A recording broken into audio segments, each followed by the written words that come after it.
Hi. I decided I would say a few words instead of writing.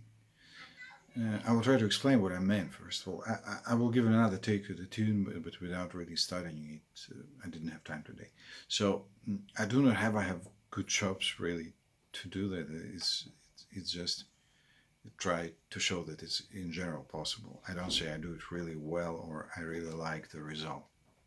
I just give it an attempt. I think in some moments I do it really poorly, but in some moments I like what comes out, and that's the process for me.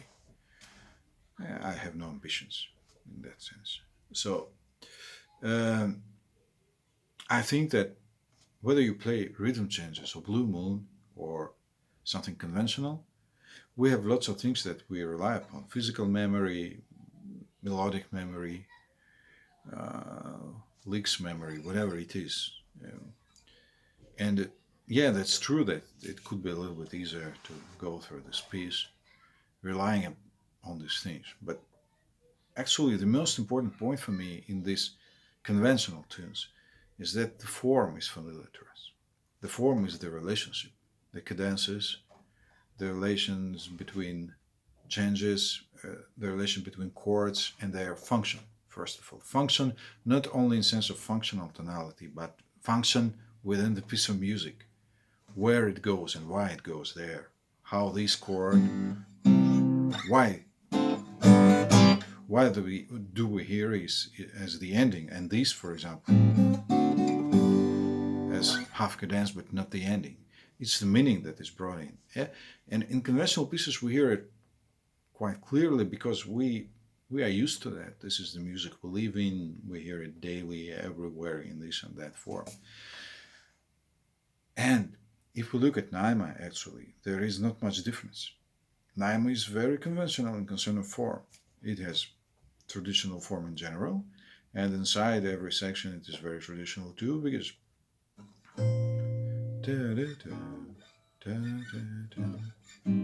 so it starts from the second degree. It starts from second degree. Then, in general, the logics is the same as a 251. Though it's not clear at 251, it is changed, but the conception is the same. And uh, the logics of the bridge is also quite traditional. We can see the same bridges in the tunes like, I don't know, Teach Me Tonight, right? Many tunes, they have very brief modulating sentences, repeating, very unstable feeling, and then it returns to the original key. Yes, I agree that in Naima there are lots of things going on, like pedal bass, yeah, that brings some color, then these extensions and changes of harmony in general. It looks like typical, but it's not typical. Yeah, I agree with that. But the form is the same and the functions are clear actually. If we don't speak, I don't speak about dominant or tonic or, but functions from point of view of relationship. This is weaker, this is stronger, this is going there, this one leads, this one comes there and stable. It's clear, we can hear that. If we can hear that, then we can go through it by ear, this way or another. And if you fairly do rhythm changes by ear, it's absolutely the same thing. I can understand why we can use the modes here, because modes, they can give us some potential. We can organize these extensions and pedal basses and this harmony in a different way a little bit, and we can organize a solo too. It's an option. I don't say one shouldn't do that. I will try it too. Actually, it's interesting for me. But in general, I think modes are really needed when we need new relationship, when they need when the functional relationship doesn't work.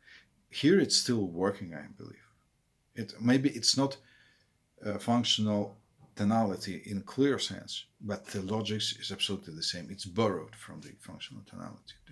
He he nah, he uses the traditional pattern of the form. He just fills it in with different contents. Well, I don't say I do it well, but I'll give it a try. It depends on many things. I'm not professional. I don't do it daily and so on. And sometimes it works for me, sometimes it doesn't. So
just like that.